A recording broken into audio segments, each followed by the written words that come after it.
I still remember how the whole thing started. Emma's hand shook so badly that morning, the coffee pot rattled like it had its own heartbeat. She wasn't usually jumpy, but anyone would freeze if they overheard what she did. Three strangers tucked into the corner booth, whispering to each other with eyes as cold as a January wind. I didn't know any of this yet, but she told me later. The second he orders his usual black coffee, no sugar, we move. That's what one of them said. Just like that. Calm. Certain. And the crazy part? They were talking about me, Colt Reaper Daniels, president of the Iron Wolves Motorcycle Club, walking into that diner without the slightest clue that three men had spent an hour waiting for my routine to kill me. Emma wasn't the type to get involved in anyone's business, but something in her must have snapped. Without thinking, she leaned toward me later and whispered two soft words that changed the whole damn day. Don't talk. But before we get there, let me lay out how that morning went. The Crossroads Diner bell chimed when Emma pushed through with a sugar gun in her hand. She'd been refilling dispensers for the third time already, and it wasn't even noon. Thursday mornings were usually slow, quiet enough that you could hear the fryer sigh. But she said the air felt different that day. Heavy, charged, like the moment before lightning hits. She'd worked that diner for 3 years, long enough to know every local by their coffee order and most travelers by the color of their bikes. It sat at the fork of Route 66 and County Road 12, a perfect pit stop for anyone riding across the Southwest, including my men and me. That morning, she noticed 3 guys sitting in booth 9, the corner booth with the best view of both doors. They hadn't walked in together. They trickled in one by one, which already set off alarms in her head. But the real warning? Their biker vests didn't have patches.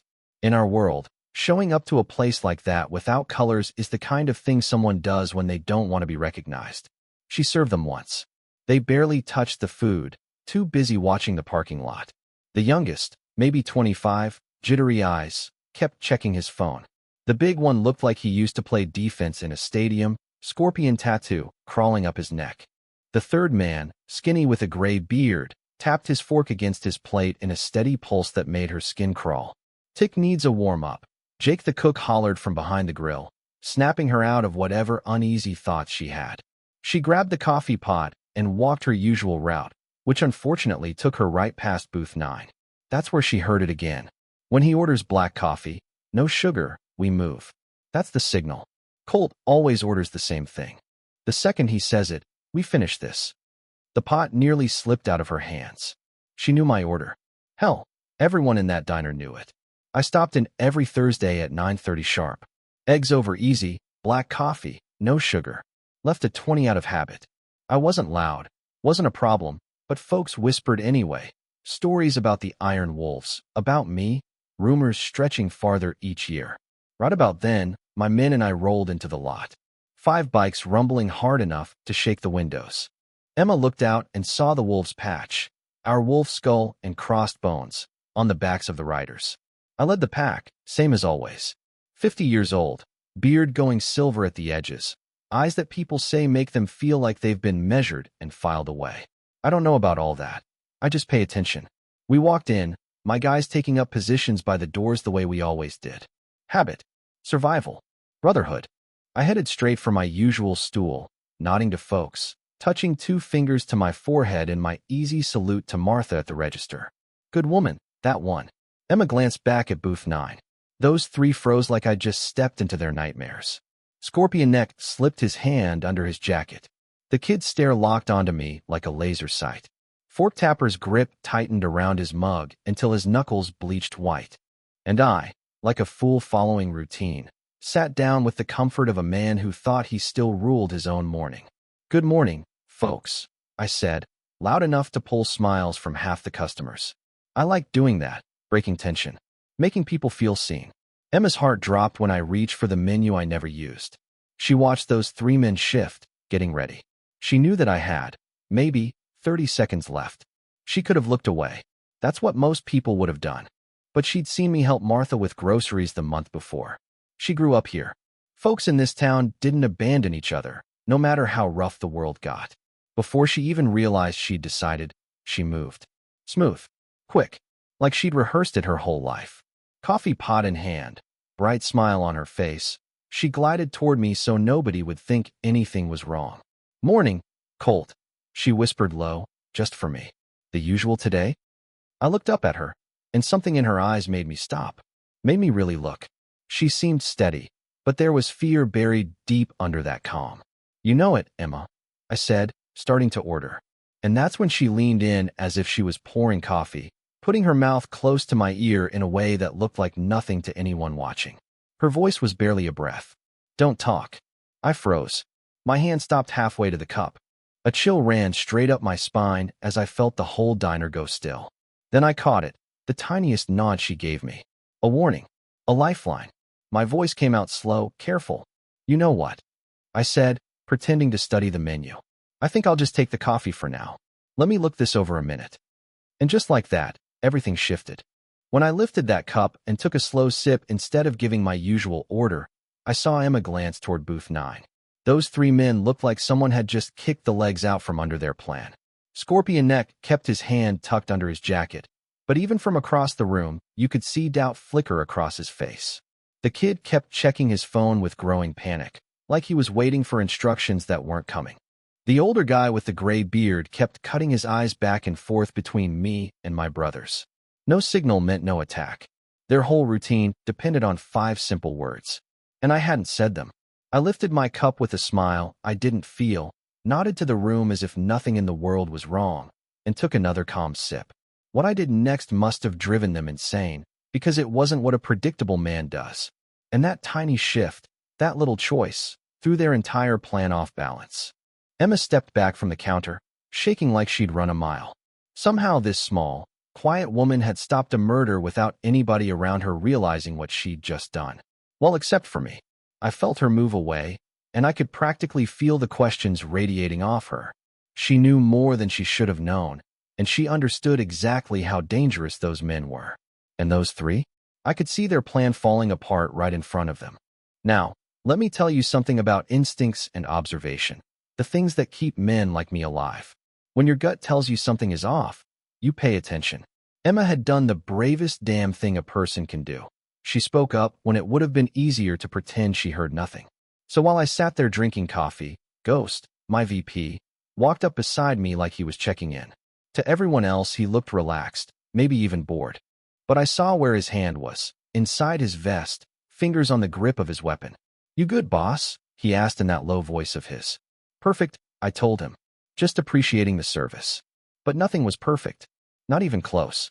Out of the corner of my eye, I caught movement from booth 9. The 3 men were restless, nervous. The kid kept checking his phone.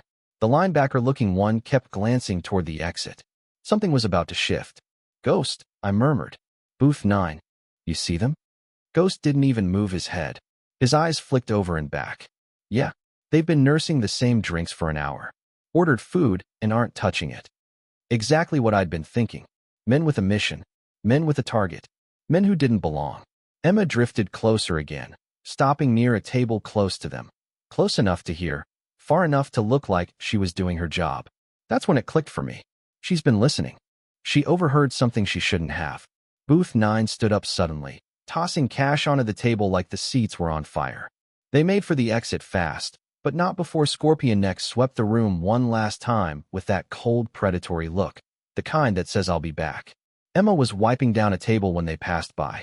I watched her face closely. The terror there near froze my blood. She knew who they were. She understood exactly how far they were willing to go. Ghost, I told him quietly. After closing, you're going to talk to our waitress. Find out what she heard. He nodded once. Orders were orders. Midnight rolled around, and the last customer shuffled out into the night. Emma closed the door behind him, probably wishing she could disappear right along with him. But it was just us left, her and the very men she'd been trying to avoid. I sat at the counter, calm and steady, the way a man does when he's holding court in an empty kingdom. My brothers took their places, Ghost by the entrance, another near the kitchen. The room was quiet enough to hear the clock humming. Emma, my voice cut through the stillness. Come sit with me. It wasn't a suggestion.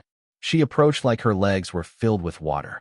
Up close, I could see the sharp intelligence in her eyes, the way she was trying to stay composed while fear tugged at her edges. You look tired, I said softly. Long night. Then I leaned in just a little. Now tell me why you told me not to talk. She stared down at her hands, shoulders tense. She thought about lying. I could see it. But lying wasn't going to save her now. I heard them talking, she whispered. What did you hear? They were waiting for you to say something specific. Her eyes lifted to mine. They said, the moment he orders black coffee, no sugar, we move. My jaw locked. Behind me, Ghost sucked in a sharp breath. You're certain? Yes. Everyone knows your Thursday routine. Same table, same order, same time. I didn't speak for a long moment. I was thinking, measuring, reading every detail on her face. Why warn me? I finally asked. Why not just stay out of it and keep yourself safe? Her answer was simple. Because they would have killed you. And probably anyone else who got in the way. You don't even know me, I said quietly. I know enough, she replied. You helped Mrs. Martha with her groceries. You gave that busboy $50 at Christmas because his mom was sick. Maybe people don't notice, but I do. For the first time that night, I smiled, a real one. You've got strong instincts, Emma. But those instincts might have gotten you killed tonight. Her phone buzzed. She glanced at the screen, and every bit of color drained from her face. What is it? I asked. Hands shaking, she showed me the message. We know who you are. We know where you live. This isn't over. My entire body went cold, then hot. My voice changed. My focus narrowed. The predator in me woke up. I snapped my fingers once. My men moved instantly, like a well-trained strike unit. Ghost, we're taking her to the compound. Now. I turned to Emma. Pack a bag. You're under my protection. Her voice trembled. What's happening? I smiled, but not kindly. Your new friends are about to learn why nobody threatens what's mine. 3 days later, she stood in the main hall of the Iron Wolves compound. Exhausted, wide-eyed. Her life had turned upside down the moment she whispered, "Don't talk." Ghost looked her over and said, "You look nervous." She shot him a look. "Wouldn't you be?" That's when I walked in, maps in hand. "Emma," I said, spreading them out on my desk. "Tomorrow night, we end this." She didn't flinch. She'd expected it. Men like me don't run from danger, we erase it. "What do you need me to do?" she asked. "Just be yourself." I tapped the map. Tomorrow night is the Demons Run rally. 5,000 riders. Perfect cover. Ghost leaned over the table, voice low and steady. Words out, he told me. We let it slip that Emma will be at the rally under your protection. Emma blinked once. So I'm bait. Not just bait, I said. Bait with teeth. Because that's exactly what she'd become. A problem these men couldn't ignore. They're desperate now. Their plan crashed and burned, and they know they exposed themselves. The only way they regain control is by finishing the job. I tapped the rally map laid out on the desk. They'll try to peel you away from the crowd. They'll use you to lure me out. And that's when we close the trap. I pulled out a small black device and placed it in her palm. Transmitter, receiver, and a tracker. You'll never be out of our sight. I didn't sugarcoat it. There's risk here, I said. Real risk. But it's the only way this ends. She thought about all the threatening messages she'd been getting, the ones that kept finding her no matter where we took her. She knew as well as I did. She couldn't hide forever. What happens after? She asked quietly. You saved my life, I said. In my world, that means something. It creates bonds that don't break. You'll have my protection for as long as you want it. But protection comes with expectations too. The words settled heavy on her shoulders. She was smart enough to understand the weight. When do we start? She asked. I smiled, a thin, sharp smile with more steel in it than warmth. Tomorrow night. The Demons Run rally hit like thunder rolling across the desert. 5,000 bikes roaring hard enough to make the ground tremble. The air smelled like gasoline, leather, sweat, and adrenaline. Emma walked beside me, dressed in jeans and leather, blending into the crowd like she'd been around bikers her whole life. She looked every bit the old lady of a club president. Just breathe, I murmured, resting my hand briefly on her shoulder. Eyes are on us. Ghost's voice crackled in her earpiece. Southeast corner. Scorpion Neck just showed. 5,000 riders made the perfect hunting ground for men looking to snatch a woman out of sight. In 5 minutes, I told her. I'm stepping away. You'll be alone for 10. She swallowed hard. Colt, will I ever be normal again? I softened my voice. There's no going back, Emma. But that doesn't mean you can't go forward. Ghost cut in again. Movement. Scorpion Neck headed toward maintenance. I squeezed her shoulder. Showtime. Then I kissed her forehead, part misdirection, part reassurance, part performance. I'll be right back, darling. And then I slipped into the crowd. Emma made her way toward the quieter maintenance area, every step matching the plan we drilled into her. I'm in position, she whispered. Copy, Ghost replied. We have all 3 targets on the move. The maintenance zone was nearly deserted, just rows of Harleys and tool stands. She stood near a row of bikes, pretending to admire them. Nice machines, aren't they? She turned. Scorpion Neck was approaching, tattoos climbing up his skin like twisted vines. Up close, he looked even more dangerous. Yes, Emma said calmly. Beautiful bikes. Beautiful, he echoed, stepping closer. Funny word coming from someone about to have a conversation about her biker boyfriend. Behind him, the young one stepped into view. Off to her right, Graybeard slid in, cutting off her escape. Emma squared her shoulders. I don't think so. He smirked. I don't think you have a choice. He reached into his jacket, but froze halfway, eyes going wide. Because suddenly, like they rose from the asphalt itself, my men stepped out from every shadow, iron wolves' vests glowing under the lights, weapons aimed with perfect discipline.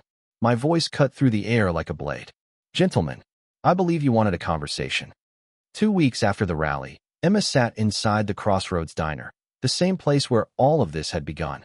But the diner wasn't the same anymore. New windows, stronger doors, reinforced security. Jake was still sweating over the grill, but now several of my brothers parked themselves at the counter every day. She stared down at her coffee until I broke her thoughts. You're thinking too hard, I said from across the booth. She looked up. I'm wondering what happened to them. Does it matter? I asked, then shrugged. But if you need to know, we got everything we needed out of them before they were dealt with. They belonged to a rival Nevada club trying to take our territory. They miscalculated. I reached into my vest and set a small box on the table. Inside was a silver Iron Wolves medallion, our emblem. What does this mean? She asked. It means you're family now, I said. Not by blood, by choice. I leaned back. Family comes with protection, opportunities, money. But it also comes with loyalty, discretion, responsibility. She held the medallion as if weighing it in her hands. And if I want to leave someday? I chuckled softly. Emma, you stopped being a civilian the second you whispered don't talk. That kind of moment doesn't unhappen. I gestured around the diner. But look around. Why would you want to leave? You've got respect now. Safety. Purpose. She scanned the room, saw Jake smiling more, the regulars chatting, the place feeling safer because of the men who watched over it. I continued. Your waitressing job is still yours. But there'll be times I need more from you. Times I'll need eyes where my men would stand out. Times you'll hear things I need to know. She touched the medallion, thinking about her old life. Bill after bill, the tiny apartment, the loneliness, the fear. Now she wasn't invisible. She mattered. She had a role. She had teeth. To good instincts, I said suddenly, raising my coffee cup. She froze. The phrase hit her hard. But then she understood. It wasn't a trigger this time. It was recognition. She raised her cup too. To good instincts. We drank together inside the diner where she'd saved my life, and in doing so, ended the life she used to know. Outside, traffic hummed like any normal day. Inside, a waitress, who was no longer just a waitress, sat with a man who commanded an army, and together they were shaping a future that would be anything but ordinary. Emma had learned the most important rule we lived by. Once you're family forever. Whether that was comfort or warning, well, that depended on how you carried it. She carried it as both.